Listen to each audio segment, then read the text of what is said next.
வந்துள்ள நியூசிலாந்து பிரதமர் Christopher Luxon டெல்லியில் வெளியுறவுத்துறை அமைச்சர் ஜெய்சங்கரை சந்தித்து பேச்சு.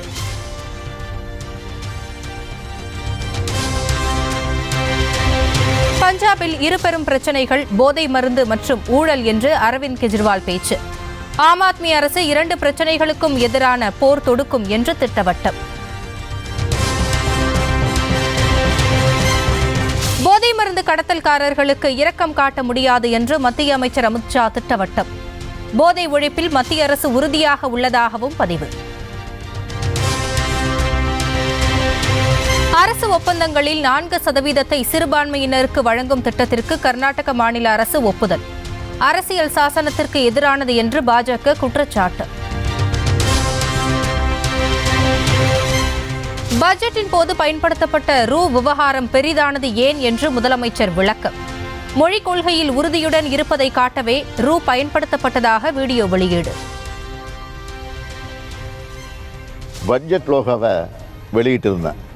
மொழிக் கொள்கையில் நம்ம எந்த அளவுக்கு உறுதியாக இருக்கோம்னு காட்ட அதில் ரூன்னு வச்சுருந்தோம், அவ்வளவுதான். ஆனால் தமிழை பிடிக்காதவங்க அதை பெரிய நியூஸ் ஆக்கிட்டாங்க.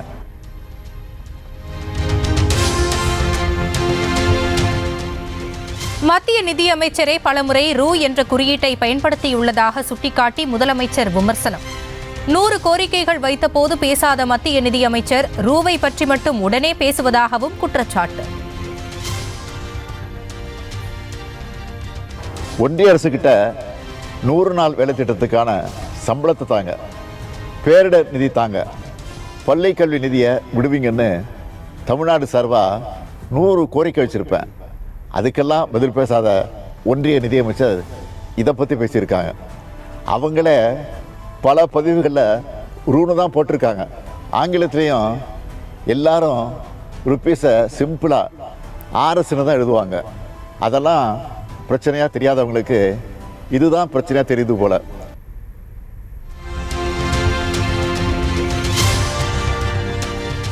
திருச்செந்தூர் முருகன் கோவிலில் தரிசனத்திற்கு காத்திருந்த பக்தர் திடீரென மயங்கி விழுந்து உயிரிழப்பு. பக்தர்கள் கூட்டம் காரணமாக மயங்கி விழுந்தவரை வெளியே கொண்டு வர அரை மணி நேரம் ஆனதாக தகவல். திருச்செந்தூர் கோவிலில் பக்தரின் உயிரிழப்புக்கு திமுக அரசும் அறநிலையத்துறை அமைச்சருமே முழு பொறுப்பு ஏற்க வேண்டும் என்று EPS குற்றச்சாட்டு. காரைக்குடியை சேர்ந்த ஓம்குமார் உயிரிழந்ததை சுட்டிக்காட்டி விமர்சனம்.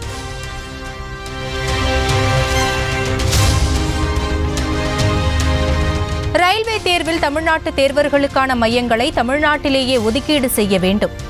தமிழக எதிர்க்கட்சித் தலைவர் எடப்பாடி பழனிசாமி வலியுறுத்தல். செங்கோட்டையன் பேச்சால் அதிமுகவில் மீண்டும் சலசலப்பு. நெருக்கடியான சூழலில் உள்ளதாக பேச்சு.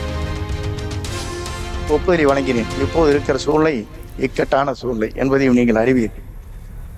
1 மாதத்திற்கு முன்னாலே இருக்கிற நிலை வேறு, இன்றைக்கு இருக்கிற நிலை வேறு. எம்ஜிஆர், ஜெயலலிதா, இந்திரா காந்தி, மோடியை ஆளுமைகளாக பட்டியலிட்ட செங்கோட்டையன் அதிமுகவின் தற்போதைய தலைமை குறித்து ஒரு வார்த்தை கூட பேசவில்லை. நான் எதற்காக இதை சொல்கிறேன் சொன்னால், தலைவரும் அம்மா அவருக்கும் பற்றி சொல்ல வேண்டும் என்று சொன்னால், 1967 சீனா யுத்தம் வருகிற போது புரட்சி தலைவர் முதலிலே 75,000 ரூபாய் செக்கையை அன்றைய லால் பகதூர் சாஸ்திரி அன்றைய பிரதமராக இருந்த இடத்திலே ஒப்படைத்த வரலாறும் தமிழ்நாட்டிலே இருக்கிறது. இந்தியாவின் இரும்பு பெண்மணியாக வாழ்ந்தவர் அன்னை இந்திரா காந்தி அவர்கள், அம்மையார் அவர்கள். நான் எதற்காக சொல்லுவேன் சொன்னால், எடுத்ததை முடிக்கக்கூடிய ஆற்றல் இடத்தில் இருந்தது. அதே போலதான் நம்முடைய பாரத பிரதமர், மத்திய அரசிலே ஒரு சிறந்த பாரத பிரதமர் தமிழ்நாட்டிலே இந்தியாவிலே இருக்கிறார் என்று வரலாற்றை படைத்திருக்கிறார். செங்கோட்டையின் பொதுவெளியில் இவ்வாறு நடந்து கொள்வது அநாகரிகமான செயல். அதிமுக முன்னாள் அமைச்சர் வைகை செல்வன் காட்டம். சொந்த அண்ணன் தம்பிகளுக்குள் பிரச்சனை என்று சொன்னால் பேசி தீர்க்க வேண்டும். உங்களுக்கு என்ன பிரச்சனையோ பொதுச் செயலாளர் சந்திக்க வேண்டும். அதை விடுத்து பொது வெளியில் இப்படி நடந்து கொள்வது அநாகரிகமான செயல். நாகரிகம் அநாகரிகம் பற்றி செங்கோட்டையனுக்கு சொல்லிக் கொடுக்க வேண்டிய அவசியமில்லை. புதுக்கோட்டையில் செய்தியாளர்களிடம் பேசிய அமமுக பொதுச் செயலாளர் டிடிவி தினகரன் கருத்து.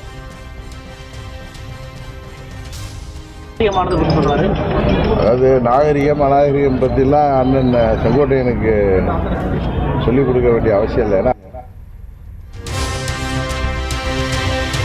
தொகுதி மறுசீரமைப்பு என்ற பெயரில் தமிழக எம்பி தொகுதிகளின் எண்ணிக்கை குறைக்கப்பட்டால் தமிழக அரசுடன் இணைந்து போராடுவோம். தேமுதிக பொதுச் செயலாளர் பிரேமலதா விஜயகாந்த் உறுதி. தொகுதி சீரமைப்பு என்ற பெயரில் நம்மளுடைய 40 பாராளுமன்ற தொகுதியை மாற்றினால் நிச்சயமாக மத்திய அரசை எதிர்த்து தமிழக அரசுடன் கைகோர்த்து தமிழகத்திற்காகவும் மக்களுக்காகவும் நாங்களும் உரிமையாக போராடுவோம் என்பதையும் இந்த நேரத்தில் தெரிவிச்சுக்கிறேன். பொய்யிலே பிறந்து பொய்யிலே வளர்ந்த ஒரு தலைவர் அண்ணாமலை என்று அமைச்சர் சேகர் பாபு விமர்சனம். எதை எடுத்தாலும் குறை சொல்லியே பழக்கப்பட்டவர் அண்ணாமலை என்றும் காட்டம். தினந்தோறும் பொய்யிலே பிறந்து பொய்யிலே வளர்ந்த ஒரு தலைவர் ஒரு மாநில கட்சிக்கு இருப்பார் என்றால் அது அண்ணாமலை ஒருவராகத்தான் இருக்க முடியும். காமாலை நோய் பிடித்தவருக்கு கண்டதெல்லாம் மஞ்சள் என்பது போல் எதை எடுத்தாலும் குறை சொல்லியே பழக்கப்பட்ட அண்ணாமலை இதில் நிறைவாக கூறுவார்கள் நாங்கள் எதிர்பார்க்கவில்லை. திமுகவின் ஊழலை வைத்து திரைப்படமே எடுக்கலாம். பாஜக மூத்த தலைவர் தமிழிசை சவுந்தரராஜன் விமர்சனம். அமலாக்கத்துறை அறிக்கையை பார்க்கும்போது ஒரு புத்தகமே எழுதலாம்னு விஜய் சொல்றாரு. ஊழல், திமுகவின் ஊழல். நிச்சயமா புத்தகம் இல்ல, ஒரு திரைப்படமே எடுக்கலாம் அவரு. திருப்பூர் மாவட்டம் பெருமாநல்லூரில் திமுக அலுவலகம் புதுப்பிக்கப்பட்டு நடைபெற்ற திறப்பு விழாவில் கலேபரம். திமுக முன்னாள் பேரூராட்சி துணைத் தலைவர் மீது குற்றச்சாட்டு எழுப்பிய சொந்த கட்சி தொண்டரின் மனைவியை வசப்பாடியதால் பரபரப்பு.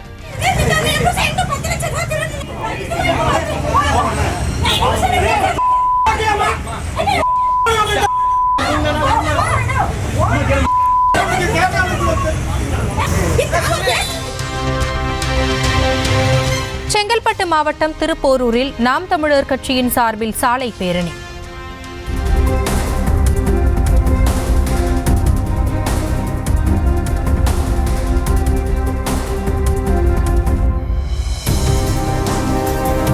சாதிவாரி கணக்கெடுப்பு மற்றும் பஞ்சமர் நில மீட்புக்கு வலியுறுத்தல். வார விடுமுறையை முன்னிட்டு கொடைக்கானலில் சுற்றுலா பயணிகளின் வருகை அதிகரிப்பு.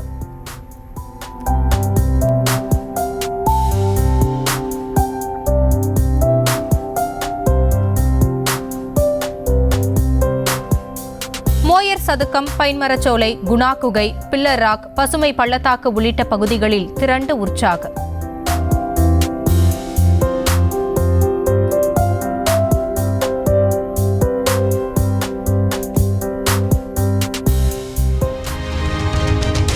விருதுநகர் மாவட்டம் அருப்புக்கோட்டை சுற்றுவட்டார பகுதிகளில் சுமார் அரை மணி நேரம் பெய்த கனமழை.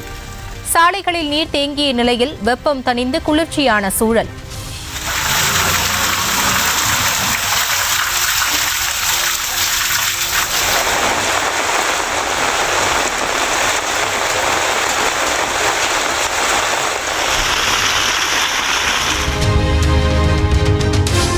வளிமண்டல கீழடுக்கு சுழற்சி காரணமாக திருப்பரங்குன்றம் சுற்றுவட்டார பகுதியில் திடீரென பெய்த கனமழை.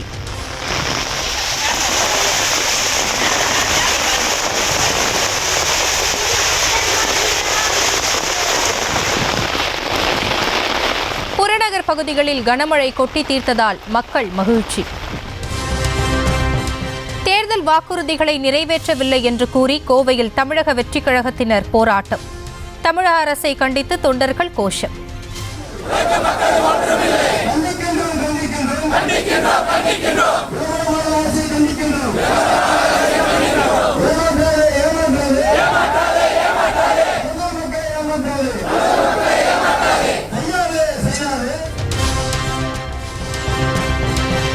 கோவையில் கடத்தி விற்கப்பட்ட ஆண் குழந்தை குமரியில் மீட்பு. துடியலூர் காவல்துறையினர் தீவிர விசாரணை. மகாராஷ்டிரா மாநிலம் வட்கல் அலிபாக் நெடுஞ்சாலையில் கடும் போக்குவரத்து நெரிசல். பல கிலோமீட்டர் தூரத்திற்கு வாகனங்கள் அணிவகுத்து நின்ற காட்சி.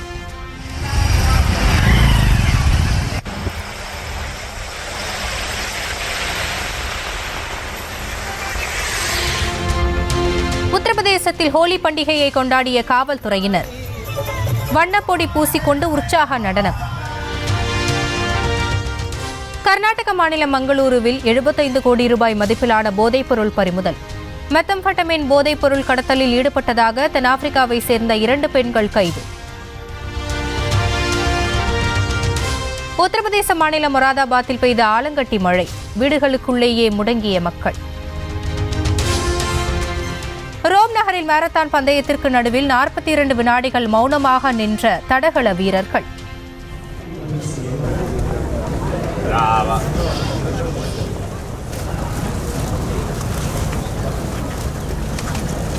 போப் பிரான்சிஸ் உடல்நலம் பெற வேண்டி சிறப்பு பிரார்த்தனை.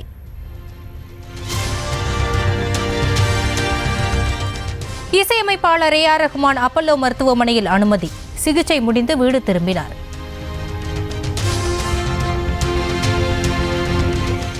வைரமுத்தியம் என்ற பெயரில் சென்னையில் நடைபெற்ற பன்னாட்டு கருத்தரங்கம். முதலமைச்சர் மு.க. ஸ்டாலின் புத்தகத்தை வெளியிட்டு வாழ்த்து.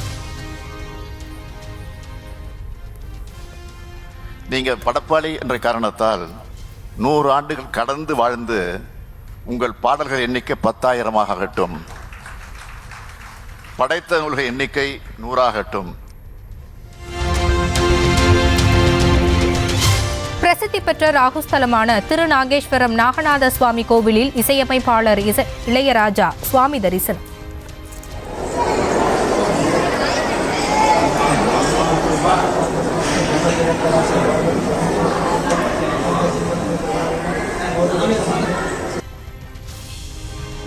ஆர்வமுடன் வந்து செல்ஃபி எடுத்துக் கொண்ட ரசிகர்கள். திண்டுக்கல் மாவட்டம் நத்தத்தில் உள்ள மாரியம்மன் கோவிலில் மாசி பெருந்திருவிழா கோலாகலம்.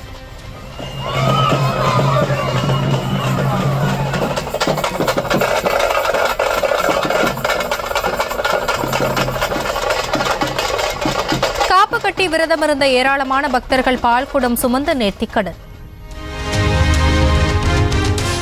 வார விடுமுறையொட்டி பழனி முருகன் கோவிலில் குவிந்த பக்தர்கள், நீண்ட நேரம் காத்திருந்து சுவாமி தரிசனம்.